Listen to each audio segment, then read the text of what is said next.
তো বন্ধুরা, এটা হচ্ছে ঘুটিয়া শরীফ মাজারের ভিডিও। এখানে এই লোকটি কি করছে, কি বলছে, আপনারা শুনতে থাকুন লাস্ট পর্যন্ত। বুঝতে পারলে কমেন্টে জানাবেন। তো গাইস, এই লোকটি আমাকে বলছে যে ভিডিওটি আপলোড করবে সোশ্যাল মিডিয়া, ফেসবুক, ইউটিউবে। তো সেই জন্য আমি ভিডিও করছিলাম। তো এখন উনি শুরু করছে, কি বলতে যাচ্ছে শুনুন।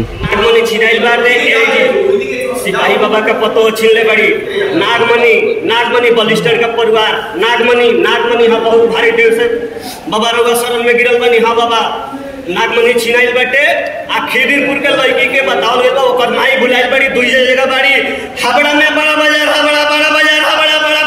कोनो चार ना पैसा नहीं गिलले बाबा, ना हमार भाई नहीं गिलले बाबा। ऐसा चाहिए बाबा। हाँ बाबा एवं मर्डर के सवाल हो। हाँ बाबा 10 लाख रुपया हमारा भाई के ऊपर दिया गया बाबा। पूरा सच्चाई अटे में 3 आदमी पहले बात किया।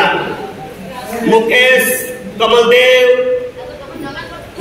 कमलदेव संतोष इन आदमी बा हमें बहुत भारी हाथ चलता। तब तक की कांड हो गए बाबा, हमार नागमणि छिना गए बाबा। हाँ बाबा पूरा सच्चाई है।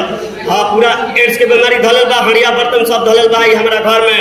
हाँ रजुआ के बाटे, अलमा के बाद, रहमतवा के बाद, रंगल के बड़का बेटा के बाटे, रंगलो के भारी बाटे। ओकरा लगे एड्स के बीमारी, हमरा एकरा परिवार के लगे बाटे एड्स के बीमारी। पूरा 23 से फैला था एड्स के बीमारी। हाँ पूरा गांव में 23 से फैला था एड्स के बीमारी। हाँ बाबा हाँ ई सच्चाई। हाँ पूरा सच्चाई। हाँ बहुत भारी देव रोग लगा गिरल बा, बहुत भारी देव रोग लगा गिरल बा, बहुत भारी देव रोग लगा गिरल बा। ई सच्चाई चलता, पूरा सच्चाई चलता बाबा, पूरा सच्चाई चलता। हाँ बाबा पूरा सच्चाई चलता। हाँ बाबा पूरा सच्चाई चलता। हाँ बाबा खिदिरपुर के लड़की ओकर माई 2 जगह भी है, बड़ा बाजार में, हाबड़ा में, बड़ा बाजार, हाबड़ा में, बड़ा बाजार, हाबड़ा में। हाँ बाबा हाँ पूरा सच्चाई है, पूरा सच्चाई है बाबा, पूरा बाबा।